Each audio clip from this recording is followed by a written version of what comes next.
Hello man, welcome everyone, welcome সকলকে the way of solution and TWS একাডেমিতে। আজকের সেশনটা নিয়ে চলে এসেছি গ্রাম পঞ্চায়েতের অ্যাসপিরেন্টদের জন্য। অর্থাৎ তোমরা যারা যারা এবছর গ্রাম পঞ্চায়েতের পরীক্ষায় বসতে চলেছো তাদের জন্য আরেকটা মোস্ট ইম্পর্টেন্ট জিকে সেশন নিয়ে চলে এসেছি আমরা আমাদের ইউটিউব চ্যানেলে। স্যার, শুধুমাত্র কি গ্রাম পঞ্চায়েতের জন্যই এটা ইম্পর্টেন্ট? না, এছাড়াও রাজ্য সরকারের অন্যান্য চাকরির পরীক্ষার জন্য কিন্তু আমাদের এই জিকের প্রশ্নগুলো সমানভাবে ইম্পর্টেন্ট হতে চলেছে। তো তাহলে চলো দেরি না করে শুরু করা যাক। আজকে আমাদের প্রথম প্রশ্ন বলা হচ্ছে, স্যার সেন বংশের শেষ রাজা কে ছিলেন? তাই না? সেন বংশের শেষ রাজা কে ছিলেন? বল্লাল সেন, হেমন্ত সেন, লক্ষণ সেন নাকি বিজয় সেন? তাহলে সঠিক উত্তরটা এখানে কি হবে? সেন বংশের যিনি প্রতিষ্ঠাতা তিনি হচ্ছেন গিয়ে আমাদের হেমন্ত সেন। কিন্তু সেন বংশের প্রথম স্বাধীন শাসকের নাম সে হলো গিয়ে বিজয় সেন। আর সেন বংশের শেষ শাসক যিনি তিনি হচ্ছেন আমাদের অপশন নাম্বার সি, লক্ষণ সেন। কারণ আমরা কি দেখবো যে বাংলায় তখন বখতিয়ার খলজির আক্রমণ হবে, মানে আমাদের মুহাম্মদ ঘুরির একজন সেনাপতি ইখতিয়ার উদ্দিন মোহাম্মদ বিন বখতিয়ার খিলজি যিনি বাংলা আক্রমণ করবেন, যার ফলে তিনি তার রাজধানী থেকে পালিয়ে যাবেন। তো এই সেন বংশের শেষ রাজা আমার কি হবেন? তিনি হচ্ছেন আমাদের অপশন নাম্বার সি হবে এটার রাইট অ্যান্সার, লক্ষণ সেন। ঠিক আছে, চলো কোশ্চেন নাম্বার 2 তে যাওয়া যাক। পৃথিবীর নিকটতম গ্রহ কোনটি? আচ্ছা স্যার, এ জাতীয় প্রশ্নগুলোই কিন্তু আমরা আমাদের পরীক্ষাতে দেখে থাকবো, কারণ গ্রাম পঞ্চায়েতে প্রত্যেকটা পদের ক্ষেত্রে বা বেশিরভাগ পদের ক্ষেত্রে কিন্তু শিক্ষাগত যোগ্যতাটা হচ্ছে আমার অষ্টম বা দশম শ্রেণী পাস, তাই না? তো স্যার এই ধরনের লেভেলটাই কিন্তু সেখানে আমাদের ক্ষেত্রে ফলো আপটা করা হয়ে থাকবে। তো এবারে সকলে তোমরা আমাকে জানাও যে পৃথিবীর নিকটতম গ্রহ কোনটি? পৃথিবীর নিকটতম গ্রহ আমার কোনটি? বি ফার্স্ট এভরিওয়ান, প্রত্যেকে জানাবে পৃথিবীর নিকটতম গ্রহ কোনটি। ঠিক আছে, তো এখানে আমরা কি দেখতে পাচ্ছি? স্যার অপশন নাম্বার এ শুক্র হয়ে যাবে এটার right answer. Option number A শুক্র হয়ে যাবে এটার রাইট অ্যান্সার, পৃথিবীর সব থেকে নিকটতম গ্রহ। এবং সকালবেলা পূর্ব দিকে এবং সন্ধ্যেবেলা বিকেলবেলা পশ্চিম দিকে এটাকে দেখতে পাওয়া যায়, যার জন্য এটাকে বলা হয় আমাদের অনেক সময় morning star and evening star. এছাড়াও আমাদের সৌরজগতের আমাদের যে সৌরজগৎ, সেই সৌরজগতের ব্রাইটেস্ট অবজেক্টের মধ্যে অন্যতম একটা কোনটা? এই শুক্র গ্রহটা। ওকে, কারণ এটার উজ্জ্বলতার মেইন কারণটা হচ্ছে কি অ্যালবেডো, তো তার জন্য শুক্রটা নিকটতম হয়ে থাকে আমাদের পৃথিবীর থেকে। ঠিক আছে স্যার, কোশ্চেন নাম্বার 3, ভারতের দীর্ঘতম হিমবাহ কোনটি? গঙ্গোত্রী, হিসপার, বাটুরা, সিয়াচেন। ভারতের দীর্ঘতম হিমবাহ কোনটি? এটা বাতুরা হয়ে গেছে, এটা বাটুরা হবে। ঠিক আছে, কোশ্চেন নাম্বার 3 সকলে তোমরা অ্যান্সার করো। বি ফার্স্ট এভরিওয়ান, ভারতের দীর্ঘতম হিমবাহ কোনটি? গঙ্গোত্রী, হিসপার, বাটুরা নাকি সিয়াচেন? আচ্ছা স্যার, দীর্ঘতম হিমবাহ কোনটা? সেটা হচ্ছে গিয়ে সিয়াচেন। ওকে, অপশন নাম্বার ডি হয়ে যাবে এটার রাইট অ্যান্সার, সিয়াচেন। ওকে, চলো কোশ্চেন নাম্বার 4 এ আসছি। নিম্নলিখিতগুলির মধ্যে কোনটি ভারতের শক্তির প্রধান উৎস? নিম্নলিখিতগুলির মধ্যে কোনটি ভারতের শক্তির প্রধান উৎস? কয়লা, পেট্রোলিয়াম, আণবিক শক্তি নাকি গোবর গ্যাস? কোনটা এখানে সঠিক উত্তর হবে স্যার? তো তাহলে ভারতের শক্তির প্রধান উৎস হচ্ছে গিয়ে কোনটা? কয়লা, অপশন নাম্বার বি। যে কয়লার আমরা প্রধানত 4টে প্রকার দেখতে পাই, অ্যান্থ্রাসাইট, বিটুমিনাস, লিগনাইট এবং পিট। ওকে, তো আমাদের দেশে যে কোনো শক্তি নেই না কেন, যেরকম বিশেষ করে যদি আমরা তাপ শক্তি নিয়ে নেই, যার সাহায্যে আমরা ইলেকট্রিসিটিটাকে তৈরি করি, তো তার প্রধান মানে কাঁচামাল কোনটা বা উৎসটা কোনটা শক্তির? সেটা হলো কয়লাটা। কোশ্চেন নাম্বার 5, ব্যাস একটু টাফ কোশ্চেন চলে এলো স্যার। এবারে বলা হচ্ছে নিম্নলিখিতগুলির মধ্যে কোনটি জাতীয় আয়? নিম্নলিখিতগুলির মধ্যে কোনটি জাতীয় আয়? জনসাধারণের উদ্যোগের মোট রাজস্ব, সমস্ত আয়ের যোগফল, সরকারের বার্ষিক রাজস্ব নাকি সরকারি উদ্যোগগুলির মোট লাভের যোগফল? নিম্নলিখিতগুলির মধ্যে কোনটি আমাদের জাতীয় আয়? নিম্নলিখিতগুলির মধ্যে কোনটি আমাদের জাতীয় আয়ের সঠিক উত্তরটা হবে বলো?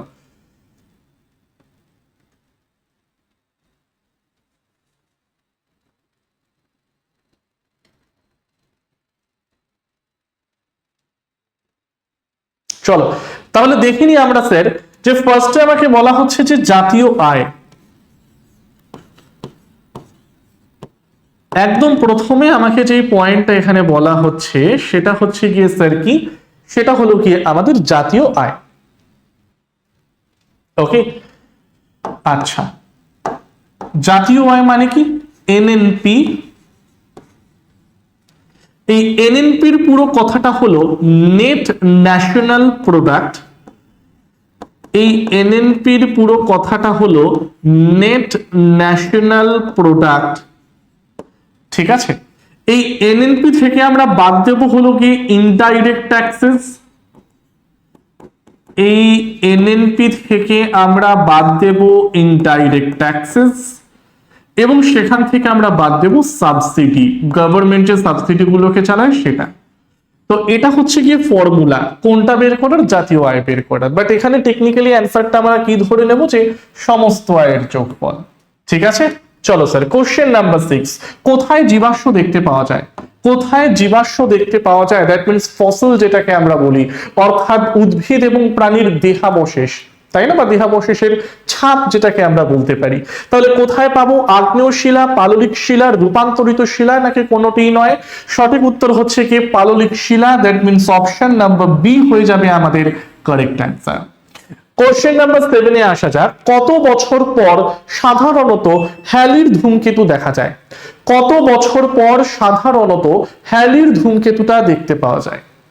32 বছর, 76 বছর, 2 বছর, 65 বছর। কমেট যেটাকে আমরা বলি, তাই না, কমেট যেটাকে বলা হয়, বলো। তো তার মানে সঠিক উত্তর কি হবে স্যার, অপশন নাম্বার বি, 76 বছর হয়ে যাবে এটার রাইট অ্যান্সার। কোশ্চেন নাম্বার 8, কোনটি আকবর তৈরি করেননি? কোনটি আকবর তৈরি করেননি? জামে মসজিদ, লাল কেল্লা, হাওয়া মহল, নাকি বুলন্দ দরওয়াজা? কোনটাকে আকবর তৈরি করেননি?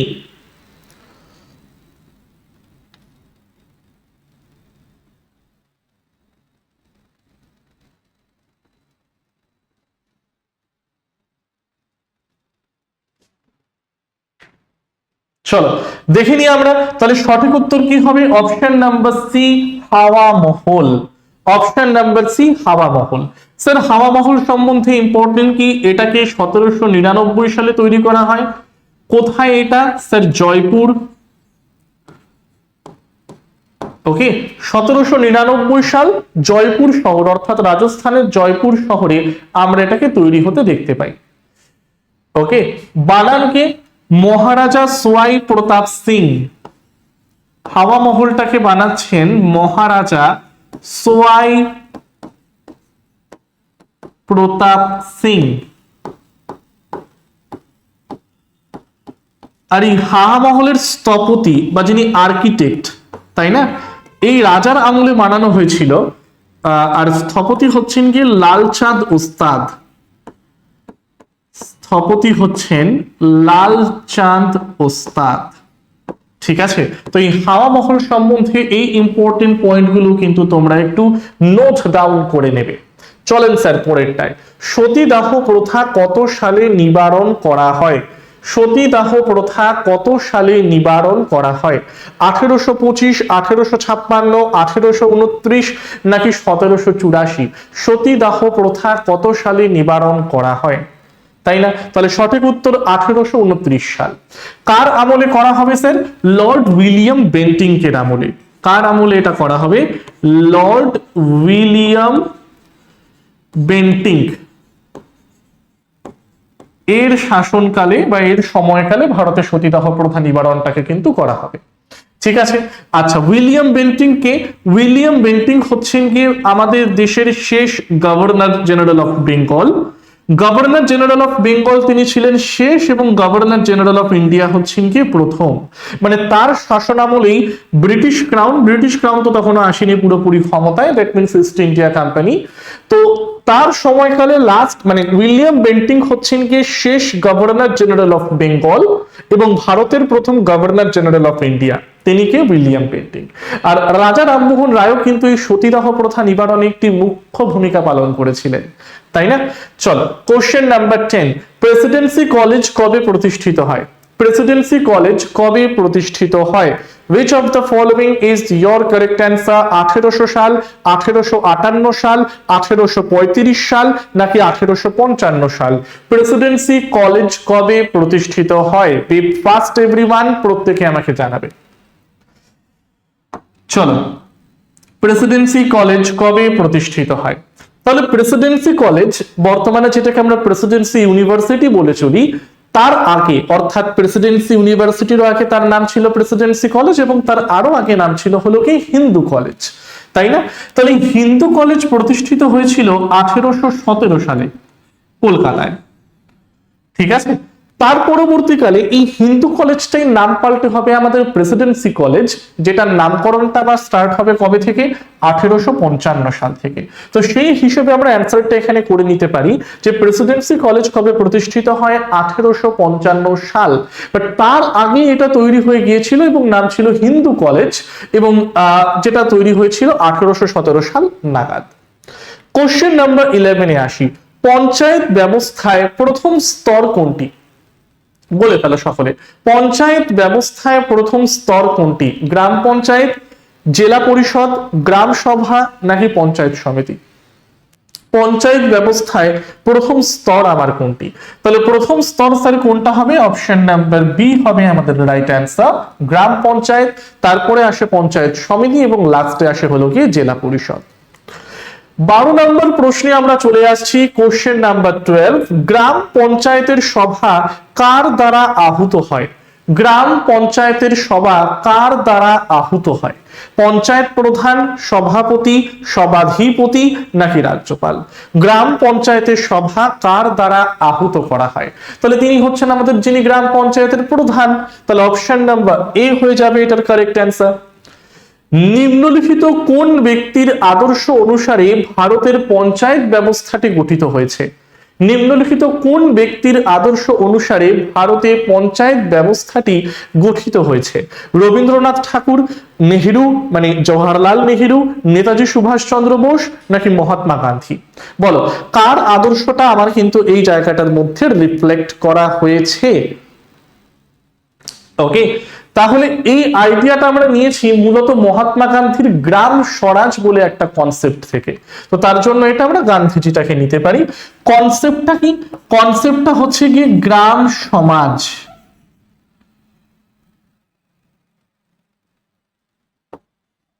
ওকে, গ্রাম সমাজের কনসেপ্টটা থেকে কিন্তু নেওয়া হয়েছে। ওকে, তো অপশন নাম্বার ডি হয়ে যাবে আমাদের এটার রাইট অ্যান্সার। গ্রাম সমাজ নয়, স্বরাজ, গ্রাম স্বরাজ।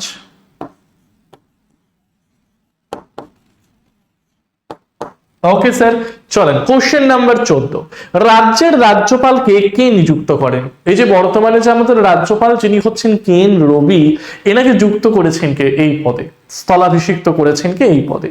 তাহলে এই জাতীয় মানে কোন রাজ্যের রাজ্যপাল হোক বা কোনো কেন্দ্রশাসিত অঞ্চলের অ্যাডমিনিস্ট্রেটর হোক বা দিল্লি এবং পন্ডিচেরির ক্ষেত্রে লেফটেন্যান্ট গভর্নর হোক বা কাউকে অ্যাডমিনিস্ট্রেটর বা লেফটেন্যান্ট গভর্নর না করে সেই কেন্দ্রশাসিত অঞ্চলের দায়িত্ব পার্শ্ববর্তী রাজ্যের রাজ্যপালকে দেওয়া হোক, এই প্রত্যেকটা নিযুক্তিকরণ করে থাকেন আমাদের দেশের রাষ্ট্রপতি। তাই সঠিক উত্তরটা কি হবে স্যার? অপশন নাম্বার এ, রাষ্ট্রপতি।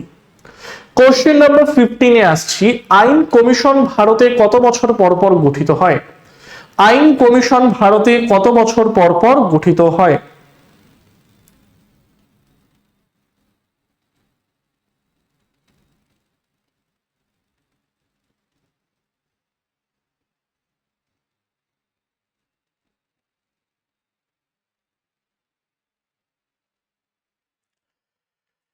তাহলে এটার সঠিক উত্তরটা হচ্ছে আমাদের কি?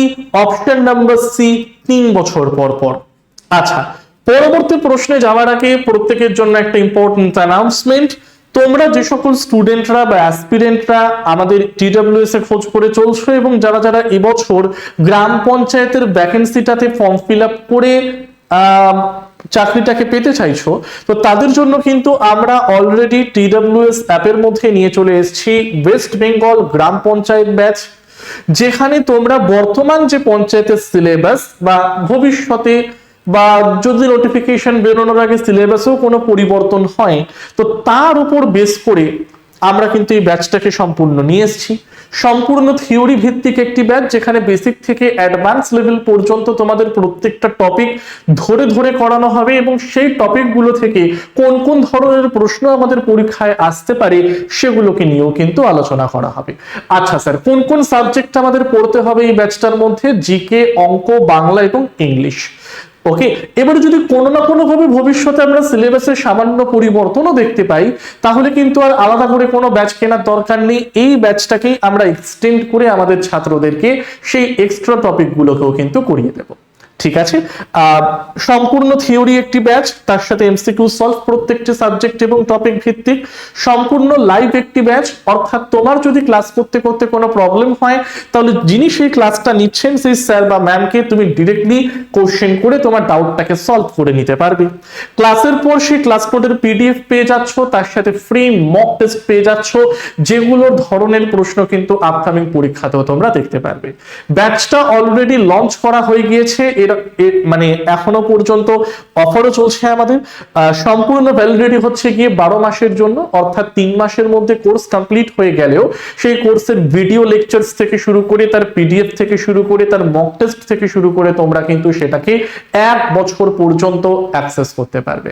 তাহলে দেরি না করে আজকেই আমাদের TWS একাডেমি অ্যাপের মধ্যে গিয়ে গ্রাম পঞ্চায়েত ব্যাচটাকে দেখে নিতে পারো। ঠিক আছে, চলো পরবর্তী প্রশ্নে আসছি। মিউনিসিপ্যাল কর্পোরেশন ভারতের প্রথম কোথায় প্রতিষ্ঠিত হয়? মিউনিসিপ্যাল কর্পোরেশন ভারতের প্রথম কোথায় প্রতিষ্ঠিত হয়? দিল্লি, ব্যাঙ্গালোর, কলকাতা নাকি মাদ্রাজ? মিউনিসিপ্যাল কর্পোরেশন ভারতে প্রথম কোথায় প্রতিষ্ঠিত হয়? দিল্লি, ব্যাঙ্গালোর, কলকাতা নাকি মাদ্রাজ? বলো সঠিক উত্তরটা কি হবে স্যার? তাহলে সঠিক উত্তর হলো কি অপশন নাম্বার ডি, মাদ্রাজ করে নেবো এটার রাইট অ্যান্সার।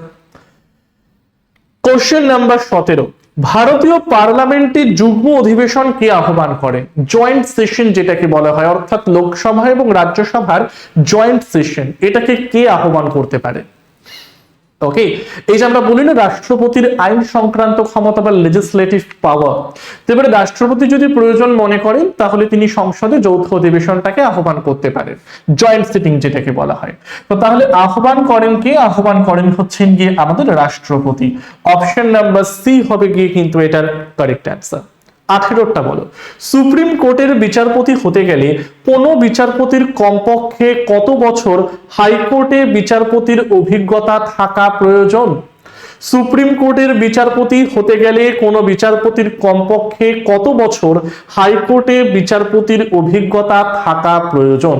1 বছর, 3 বছর, 5 বছর নাকি 10 বছর? সঠিক উত্তর স্যার অপশন নাম্বার সি, 5 বছর হয়ে যাবে এটার রাইট অ্যান্সার। 19টায় চলো, 1912 সালে জনগণ মন গানটি কি নামে প্রথম প্রকাশিত হয়েছিল? 1912 সালে জনগণ মন গানটি কি নামে প্রথম প্রকাশিত হয়েছিল? আচ্ছা স্যার, তার আগে একটু জানিয়ে দিই, প্রথম প্রকাশিত হয়েছিল যে পত্রিকাটার মধ্যে, তার নাম তত্ত্ববোধিনী পত্রিকা। তার নামটা কি স্যার? তার নামটা হচ্ছে কি তত্ত্ববোধিনী পত্রিকা। এই পত্রিকাতে কিন্তু সর্বপ্রথম আমরা জনগণ মন গানটিকে দেখতে পাই, এবং তখন সেটা কি নামে এসেছিল? অপশন নাম্বার ডি, ভারত বিধাতা। পরবর্তীকালে যেটাকে ভারত ও ভাগ্য বিধাতাও দেওয়া হচ্ছে আর কি। তো অপশন নাম্বার ডি হয়ে যাবে এটার রাইট অ্যান্সার।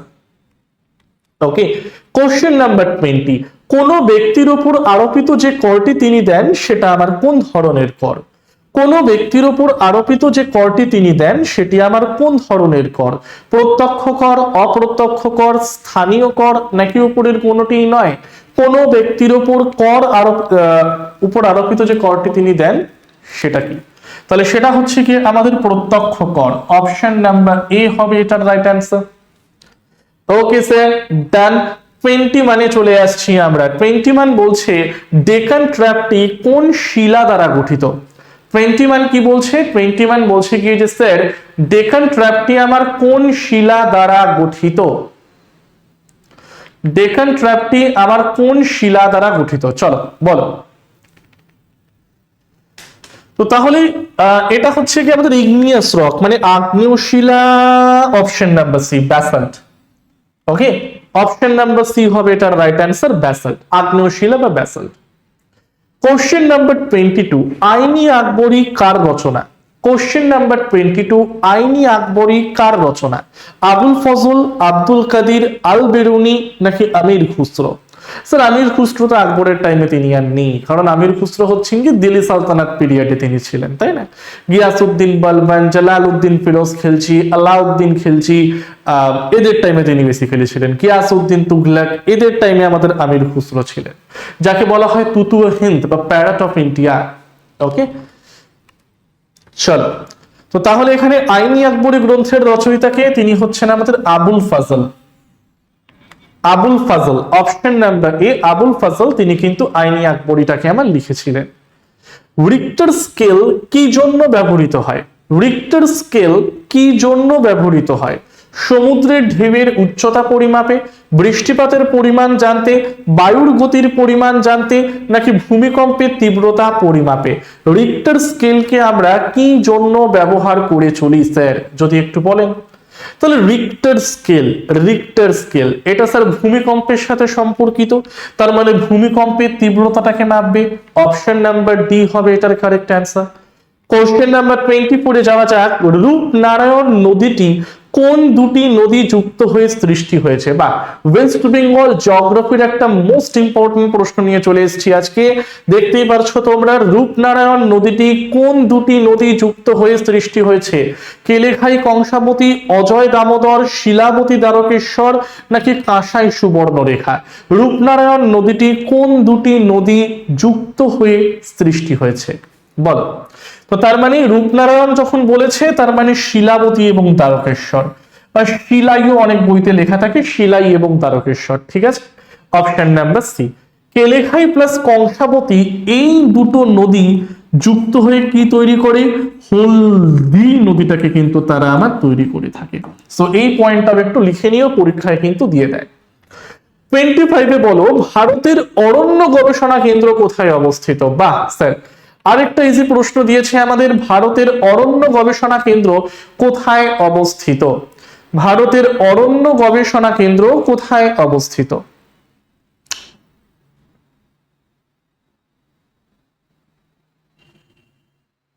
ওকে, ফরেস্ট রিসার্চ ইনস্টিটিউট। তার মানে সেটা হলো স্যার অপশন নাম্বার বি, দেহরাদুনে। আচ্ছা, সুলতানি যুগের আকবর কাকে বলা হয়? বাহ স্যার, কি সুন্দর একটা প্রশ্ন দিয়েছে এখানে, যে সুলতানি যুগের আকবর কাকে বলা হয়? সুলতানি যুগের আকবর কাকে বলা হয় বলো।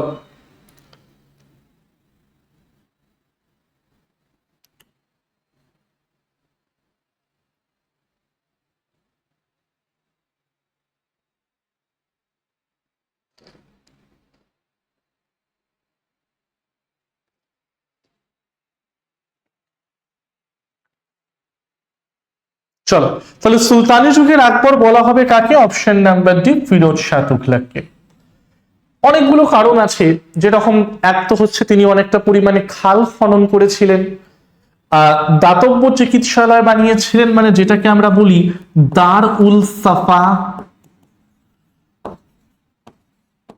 দার উল সাফা, অর্থাৎ যেটা হচ্ছে গিয়ে যাকে আমরা বলি দাতব্য চিকিৎসালয়, যেটা হলো আমাদের দাতব্য চিকিৎসালয়। ওকে, এছাড়াও হচ্ছে গিয়ে খাল খনন তো আমার রয়েছেই, এছাড়া হচ্ছে কি দেওয়ানি খয়রাত,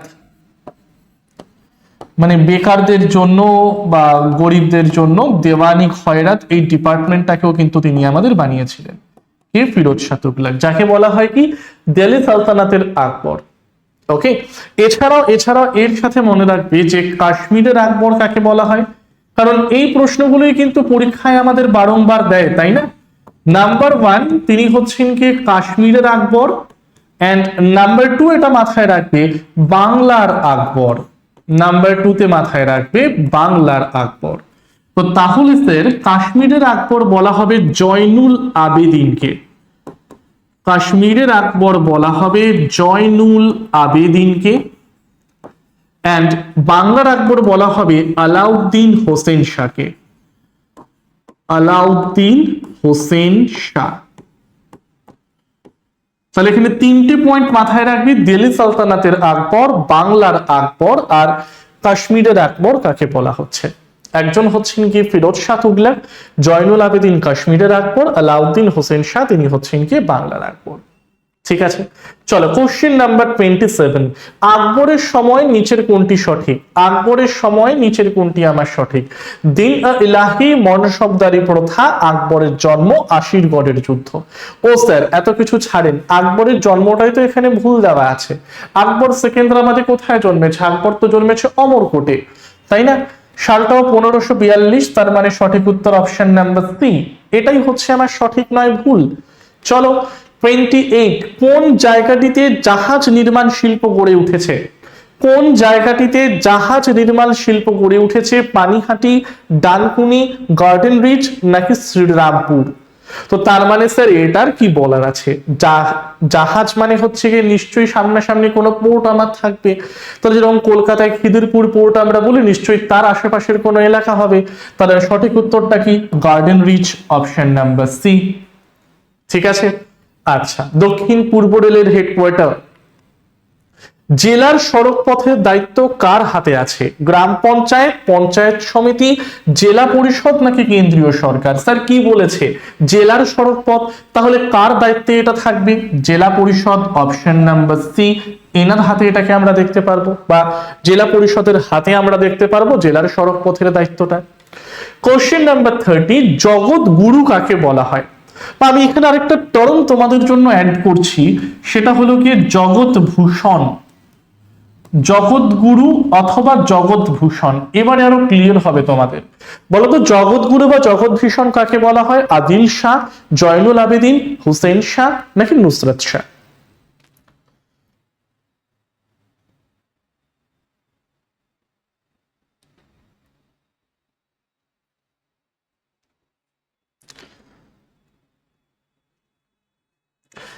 ঠিক আছে, তো এটা বলা হয়েছে কাকে? এটা বলা হয়েছে আমাদের বাংলার আকবর হুসেন শাহ বা আলাউদ্দিন হুসেন শাহকে। ঠিক আছে, তার যে সমসাময়িক কবি যিনি ছিলেন বিজয় গুপ্ত, তো হিন্দু ধর্মের প্রতি তার উদারতা এবং সংস্কৃতির প্রতি তার পৃষ্ঠপোষকতা ইত্যাদির জন্য বিজয় গুপ্ত তাকে উপাধি দিয়েছেন জগৎভূষণ বা কৃষ্ণের অবতার, তাই না? তাহলে সঠিক উত্তর কোনটা? Hussain Shah, option number C. তাহলে 30টা কোশ্চেন আজকে আমাদের এখানে দি এন্ড।